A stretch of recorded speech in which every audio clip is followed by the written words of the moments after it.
Welcome everyone. Today we are going to talk about Internet of Things or threads. The basic purpose of this talk is to understand the design and structure of IoT partners.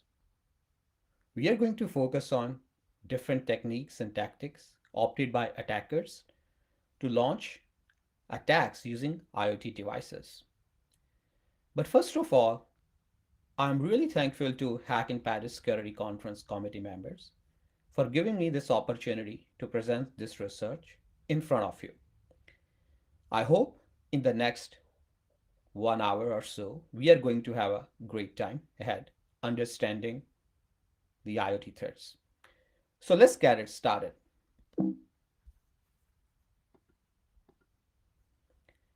Before moving further, I would like to call a disclaimer here. The research that we are going to present in this talk is basically sharing security research with the community and building more intelligence so that we can subvert attacks in the real time. The purpose is very simple that we have to build strong prevention and detection security solution so that we can protect our critical assets against internet attacks. So let's move forward and start our discussion. A brief background of mine. I've been in this industry for 14 years, written two or three different books. The recent one is Empirical Cloud Security. Previous one was Targeted Cyber Attacks. With that, if you are interested in going more about the work that have been done in the recent years, you can visit the portal or you can follow me on Twitter as well. Otherwise, you can just check my profile on LinkedIn to understand what we have been doing in this field and why we are going to talk about IoT threats based on the research that we have conducted in recent times.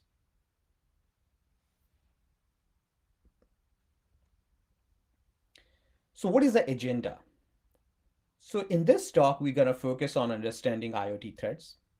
We will understand how we really need to go ahead and hunt IoT botnets. We're also going to talk about in detail attack mechanisms and characteristics of different IoT bots.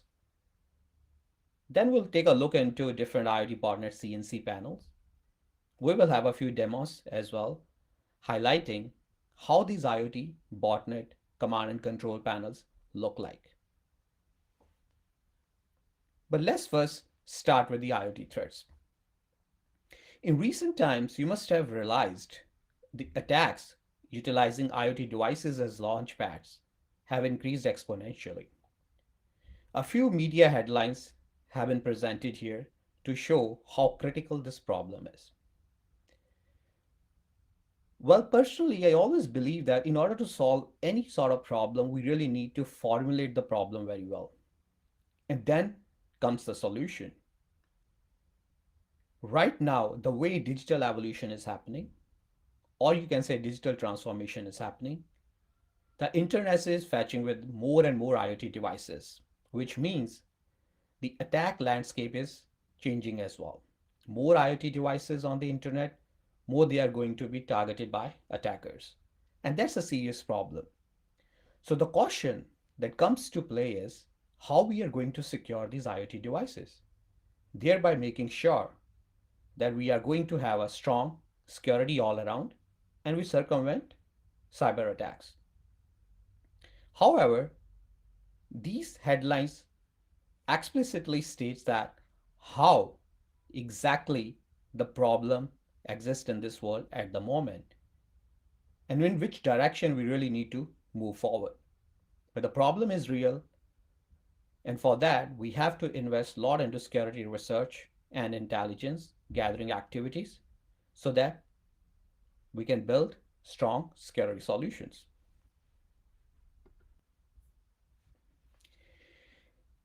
Now let's first understand how we, as a security researcher, we need to hunt IoT bots. There are myriad of techniques that you can opt in, but as a part of this talk, we are going to discuss few.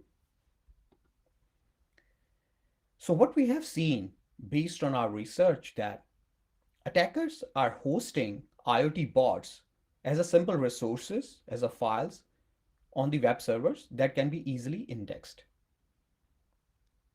Interestingly, anonymous FTP servers are also being used by attackers to host IoT malware. Interestingly, with HTTP and FTP protocols, you can also generate direct downloadable links which can be distributed all across. For example, you can actually generate a direct link, and from the IoT device, you can use standard utilities like wget or curl to download the IoT bots on those compromised IoT devices.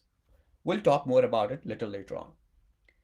Another technique while analyzing IoT binaries is to extract hard-coded IP addresses. These IP addresses can be used for command and control communication.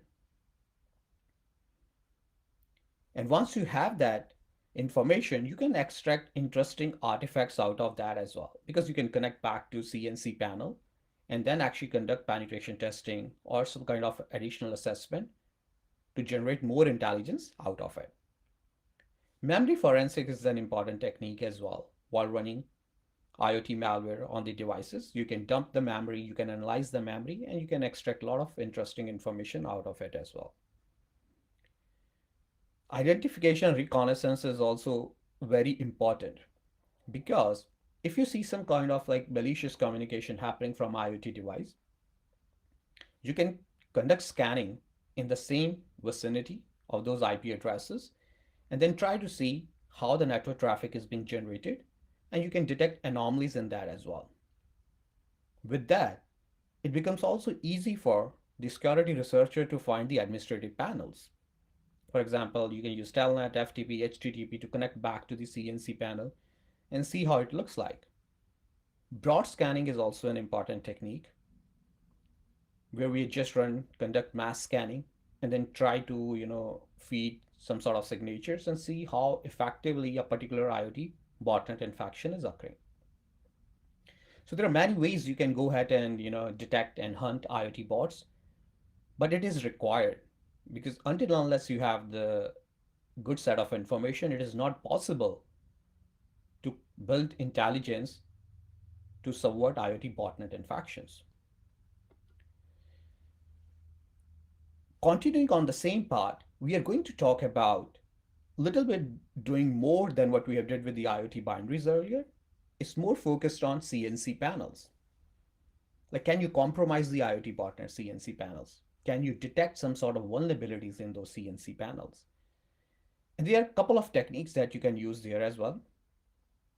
Interestingly, you can go after compromising the front end interfaces, which I used to call as, the very first time you want to log in back into the CNC panel.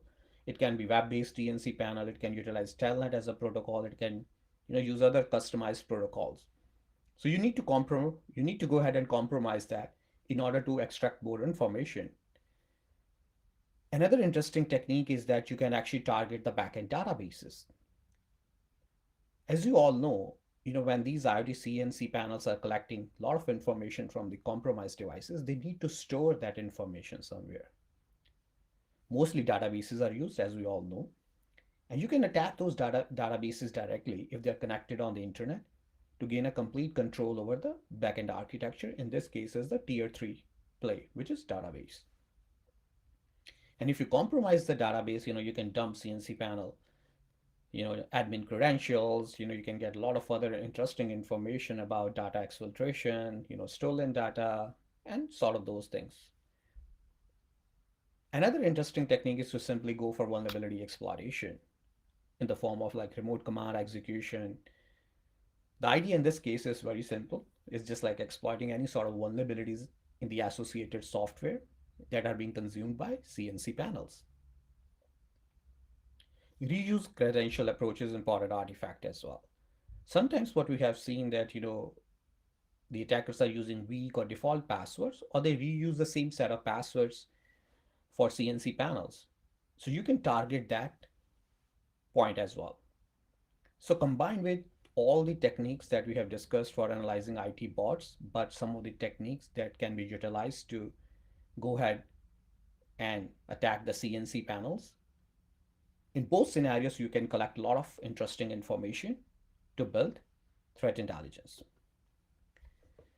Now, moving forward, we are going to talk about interesting attack mechanisms and characteristics of IoT bots. Very important.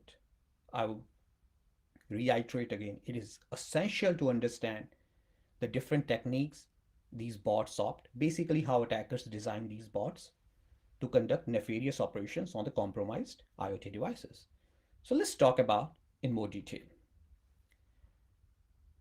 Before going deep into it, it is important to understand the model and the attack execution of an IoT botnet.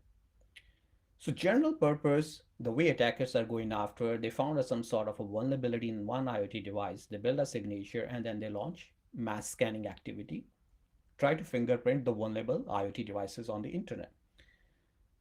If we talk about a broad-based attack, the IoT devices can be of different type. It can be a router, it can be a camera, it can be some other, DVR devices. And once these devices are compromised, the attackers use these devices as launch pads to trigger denial of service attacks, trigger additional set of attacks like launching more scanning activities, launching brute force attacks on other targeted devices. So it's a sort of a chain reaction. And now, once you understand how the IoT botnets work and the attack executes, it is essential and very important for us to understand the techniques, how these bots operate on those compromised devices, right? Let's take a look into it. So as a part of a variety of techniques, we are going to talk about all these things in detail with appropriate examples from the real world. And the idea is to show whatever we are going to discuss as attack mechanisms and the characteristics, these are taken and have been seen in the real world. Some of the examples will make it more explainable when you look at it, and then you will realize, right, all these techniques are opted by the attackers to generate and design very sophisticated IoT bots. So let's get it started there. Okay. So let's first understand the distribution of IoT binaries. In the early part of the talk, we discussed about the techniques that security researchers need to use to map these exposed web servers that are hosting IoT bots. Now let's take a little bit more deep dive into it. If you look at these examples, you can clearly see the web server is hosting different set of files as simple resources, and there's no authentication and authorization controls in place. Which means if you have a direct downloadable link available, you can fetch these files directly. I think similarly, the attackers, once they compromise the IoT device, they fetch the files, which in case is the IoT bots, directly to the compromised IoT device and executes them. And you can imagine like the one downloadable link can be distributed across millions of devices, which they can fetch it and install the malicious payload and become as a part of the IoT botnet. If you look at this particular example here, this actually shows what are the contents of infected.sh file. And this typically relates to the fact that the various commands that are available in the shell file which are going to get executed once it is downloaded on the compromised device. Let's look into another example. In this particular case, you can clearly see the IoT binaries are distributed, but just take a look at the naming convention of these files. DNS, DNS scan, LDAP, LDAP scan, which are the naming convention used for legitimate tools. But in fact, these are IoT bots, or you can call as like malicious payloads. So these get downloaded onto the compromised IoT devices, and once you execute them, the compromised IoT device becomes more powerful because now it's gonna perform some actions which are unauthorized and then it can be used to do things which are not legitimate. But these are the variations we are also seeing all across when we look into the distribution mode of IoT binaries. Now look at this example. In this particular case, we are focusing primarily on the compromised hosts that are running on the cloud. In this case, it's just a Google Cloud. And you can clearly see attackers are also exploiting the exposed hosts that are running on the internet on these cloud providers. And when these hosts are not secured appropriately, they get compromised and then been utilized by attackers to host IoT bots. And this example actually reflect that. And it's just not only the one cloud. Let's take a look into the another example. In this case is an EC2 instance, which is running a web server. As you can clearly see here. And then it also highlights what is the content of a one specific file. And once the dig example highlights that the IP belongs to the Amazon EC2 instance. I mean, these EC2 instances can be controlled and operated by the customers. But the major and the primary point that what we want to highlight here is attackers are going after these resources as well. So it's just not only you have to secure your data centers, but you also want to make sure that even you are hosting and running instances on cloud providers is the responsibility of the organizations to make sure these EC2 instances are secure.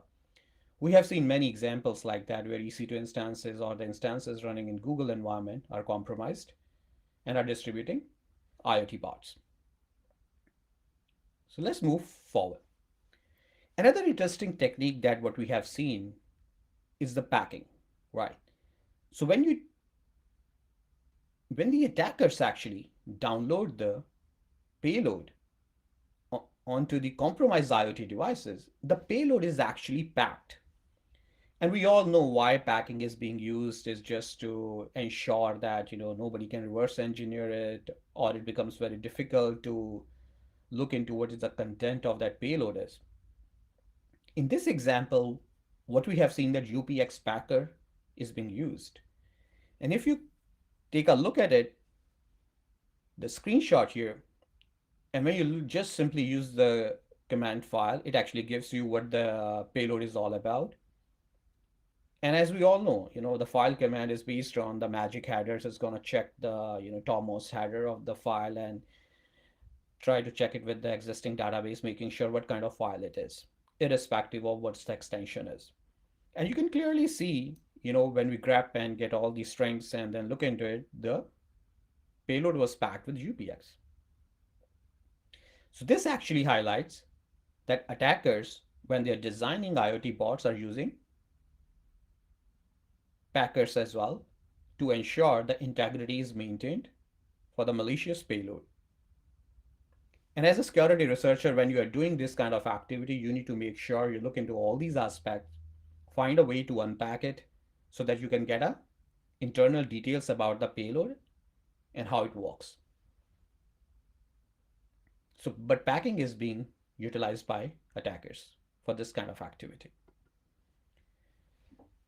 Another interesting artifact what we have seen is the exploits are embedded in the IoT bots itself, which means if the attackers have compromised one IoT device and it is installing additional payloads or a very sophisticated IoT bot that it has designed onto the compromised device, once that payload is executed on the compromised device, the payload has a built-in feature of different exploits which can be triggered against additional set of devices on the internet. So the attacker is utilizing the one compromised IoT device as a launchpad and attacking myriad of other devices on the internet by running scanning activity and exploiting on the fly. And all these additional devices become a part of the botnet, and the target is grown, which means that the botnet grows with passage of time, and then the collective power can be harnessed to attack different things on the internet. In this particular example, if you see, the bot has a built-in exploit for a specific router. In this case, is a Linksys router exploit. Once you reverse engineer the IoT binary, you will see that, okay, this binary has some sort of problem with it because it is going to execute an exploit against Linksys routers. And now you can going to start building your intelligence with that. But whenever you are analyzing IoT binary, make sure you are going to scan that binary and you are going to analyze that binary for known or unknown exploits that are embedded into it. Very, very important and needed. Another important technique that what we have seen is the self-deletion capability. What that exactly means. So whenever the payload gets executed onto the compromised IoT device, it performs its activities, and then it has a shell script or a shell command that it is going to auto delete itself once it has successfully operated. This is done to ensure that the infections has successfully triggered in the IoT device, but you are not going to get some of the associated files because those files have been deleted after the execution. And if you look at the screenshot here, you can clearly see that a temp directory and several other directories are going to have some sort of operation executed by the attacker. And it is just not only going to, fetch the file, but once it is executed, it is going to delete that file as well with the command remove-rf. And this is a part of the technique of self-deletion and removal. Basically, the attacker want to, remove all the traces associated with the file that has been executed on the IoT device. Of course, the compromised one IoT device. But as a researcher, you need to ensure that whenever you are analyzing these kind of binaries or payloads, you should look for these kind of techniques and build intelligence accordingly. Very, very important to look into these kind of capabilities. Now we can a little bit also shift gears. What kind of traffic that you can see on the network? We have seen IoT bots are capable of launching mass scans. In this two examples that what we have presented here, you can clearly see a TCP/IP network connection to the port 5555, which means it's an Android debug port. So the compromised IoT device is launching a mass scanning against vulnerable Android devices on the internet. Similarly, in the second example, it's the telnet. As we discussed the concept earlier, attacker is launching a compromised IoT device to target telnet services on the additional set of IoT devices. Either it can be a brute force attack, it can be a password cracking attempts, it can be a kind of running an exploit against those devices. But the target is very, very clear. So the attacker is saying, if I'm going to get into your system, onto your IoT devices, I'm going to utilize it for nefarious purposes. And this is what is happening. So as a researcher, when you're analyzing this kind of network traffic, you need to ensure that you will look for all these kind of patterns inside the network traffic and ensure that where it is originating from and what kind of activity is happening from the network, typically focusing on IoT devices. The next one, as we all know, what they are going to do when I say the word they, which means attackers, when they are going to compromise millions of IoT devices on the internet. Denial of service is one of the most adamant attack that they actually trigger, because at the end of the day, they are just compromise the additional IoT devices on the internet, as attackers are not the owners of those IoT devices, but they control the power of those IoT devices. And if they control the power, they are going to utilize it for some sort of purposes. In this case, It is unauthorized attacks. So the attacker can direct the IoT devices running IoT bots to actually go after and launch distributed denial of service attacks. So in this example, what we have highlighted, there are variety of denial of service attacks are being utilized by attackers, and they can pick up whatever they want, and then they can direct the botnet to actually trigger those. And we have seen this all across. So whenever you're analyzing it, you really need to look for these kind of things as well. Another very interesting artifact what we have analyzed is the usage of system tools. The attackers exploit the power of inherent operating system in the form of tools and utilize it for conducting unauthorized operations. What I mean by that is that once the IoT device is compromised, it has some sort of underlying operating system. It could be a variant of Linux, Unix, depending on the design. So what attackers do in those kind of scenarios, they utilize the system tools like the bash interpreter, they can utilize curl tool, they can use wget tool. So as you remember in the earlier part of the talk, when we discussed about exposed web server running on the internet, and they have actually hosted IoT pods. So from the IoT device, you can simply use the wget or curl tool to fetch the additional payloads from the exposed web servers onto the compromised IoT device. And nobody's going to prevent it because of the way the network traffic rules are being set up. So you can clearly see how attackers utilize the system tools in this scenario as well. A couple of examples are highlighted here. You can see wget, you can see BZBox, you can see base64 decoder, you can see Python. So it's so easy for attackers to run Python code on the compromised IoT devices as long as they support it. And BZBox is like a power play in that sense as well, because it has a lot of inherent utilities that it can support, and then you can actually go after running the code uninterrupted.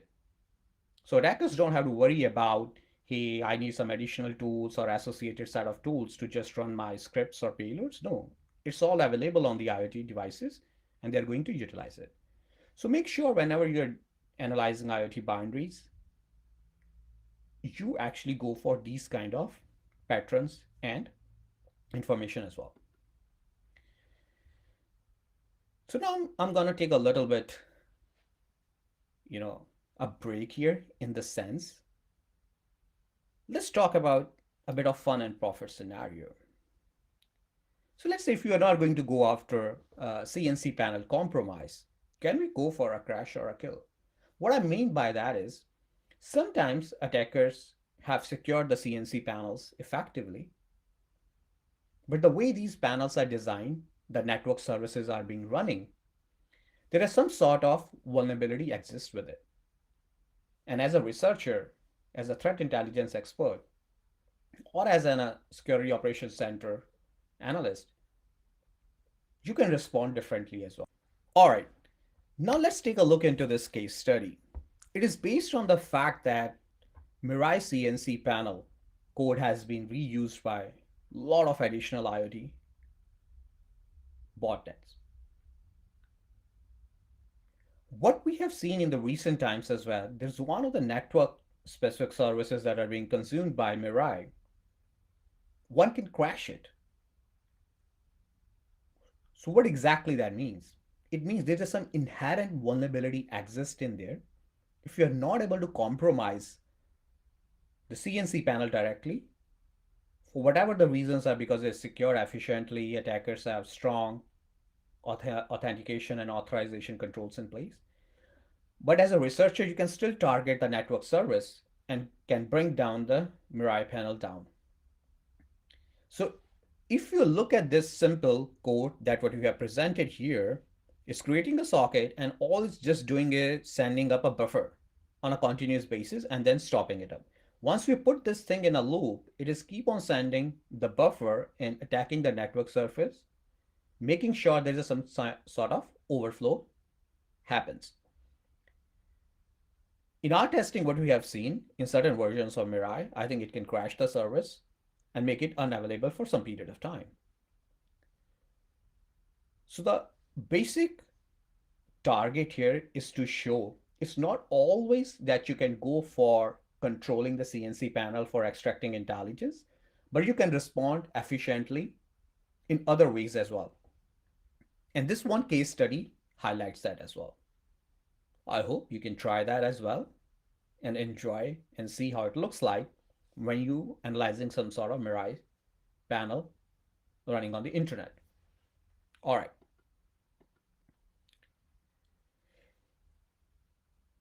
Now we are going to look into different IoT CNC panels. Now you will see how exactly these botnet CNC panels look like once you compromise them. Let's see. In this one example, you can see the different modules that are being supported by the Goon IoT botnet. So when you run a simple command like your bots on the CNC panel of this IoT botnet, you can clearly see, how many different infections are there and what kind of variation of IoT binary is being distributed, and different modules it supports related to denial of service, related to other set of things. So generally it has a modules like methods, admin, bots, rules, clear, screen, log out, and different supporting commands. But this is how exactly the IoT CNC panel looks like. Let's take a look into another example as well. This one is related to the Verizon IoT botnet. Once you get an access to it, you can clearly see what exactly it supports. You can get a total number of infections, where the IoT bots are running, how you can actually utilize to launch denial of service, which exactly attacker do. But as a researcher, you can figure it out how to build intelligence out of it and then circumvent these infections accordingly. But this is how exactly the IoT botnet CNC panel looked like. Let's take a look into another example. This one is related to the Vivid IoT botnet. Once you get inside into this IoT botnet CNC panel, you can clearly see how it looks like. Infection numbers, modular sports, which we have just discussed, but it is also advertising a bit as well. What is the monthly plan you can use it. So in this case, attackers can actually provide this as a service. And in our community, we used to call it the crimeware as a service, because in this case, they don't have to work on, installing the CNC panel, getting to, finding and distributing infections. Rather, they just simply go ahead and rent out this infrastructure and just pay them the service under the hood of crimeware as a service. So very important to understand from the perspective of threat intelligence, but this all exists in this world. And some of these examples, what we have provided, validates that. Now we have looked into some of the example of IoT botnet CNC panels. So what next? We are going to look into some to the demonstration, focusing on how inherently CNC panels are designed and how it looks like in a real world is a part of our demonstrations. But before moving further, I want to reiterate what we have discussed so far. So we started with analyzing IoT botnet threat landscape. We discussed some of the techniques related to IoT botnet hunting and compromising CNC panels. Then we took a shift and we analyzed understanding what is the IoT botnet attack execution model and the different attack tactics and techniques, including mechanisms opted by attackers to design IoT bots. After that, we looked into one of the simple case study for fun and profit of Mirai botnet, how you can even go after and kill the service. Once we did all that, we shifted our gears towards analyzing IoT botnet CNC panels. what are the inherent design, how it works, different kind of modules it supports. Now, let's look into the demonstration. In this example, what we are going to highlight here is how the Verizon IoT Botnet CNC panel look like in a real time. Just enjoy the video and see how it looks like.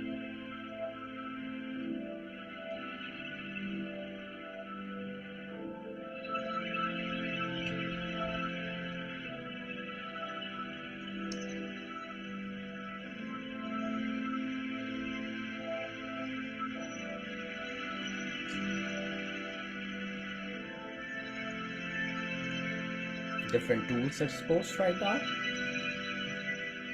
different attack methods that are available for launching denial of service attacks. And that's all for now. It's a short and crisp video to highlight when you log in back into the CNC panel, how it looks like, how you really need to run commands and see what is available there. So let's move forward and look into the another example. This one is a bit detailed one because what we are going to show right now is a number of IoT Botnet CNC panel here. And you will get more information, like it's just not only the one IoT CNC panel for the botnet. There are myriad out there. Just enjoy this video. You can see variation exactly here.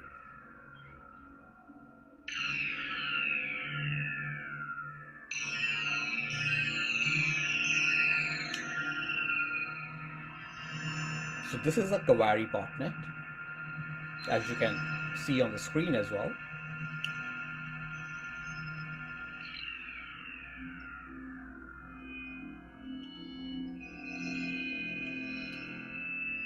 Now logging back into the CNC panel of other botnet. There we go.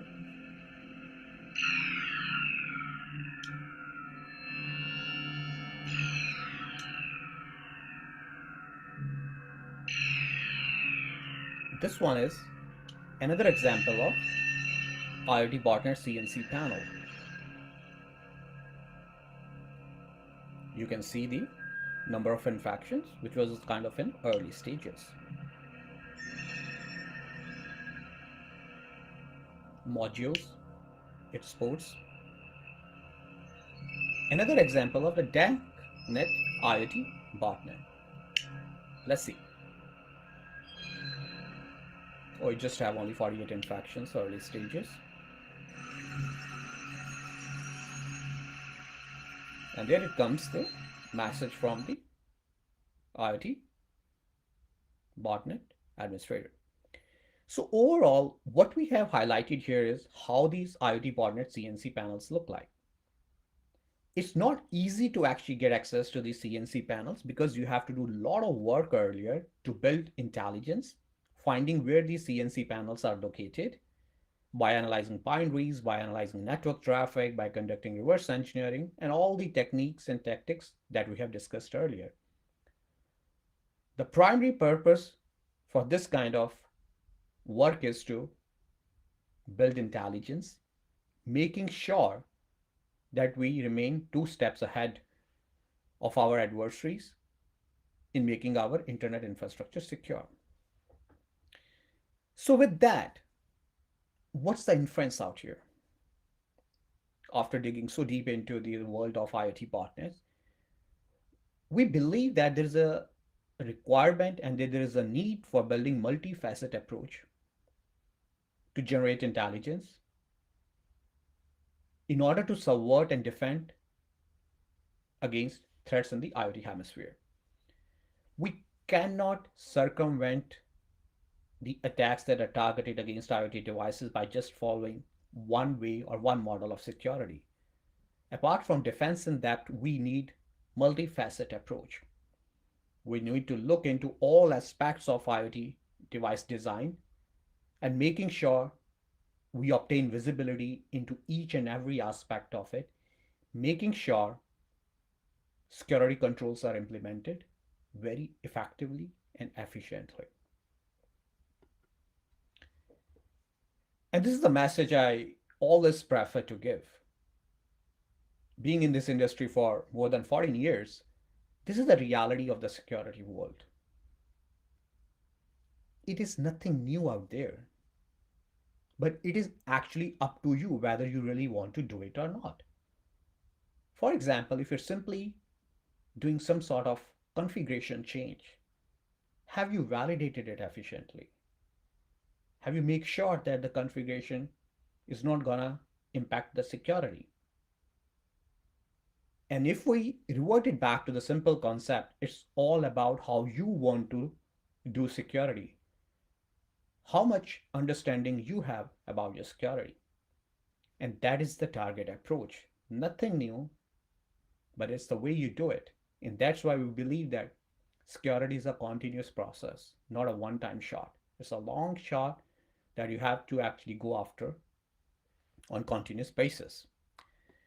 With that, any questions and queries you have, I'll be more than happy to discuss. I'm really looking forward for your feedback and to understand how you feel about this talk, any suggestions you have so that we can learn from each other. And with that, thank you very much.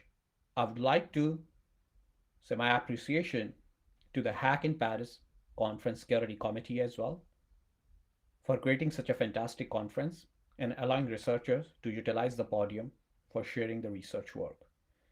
Once again, thank you very much. Really appreciate that you attend this talk and have a great time at the conference. Take care. Bye.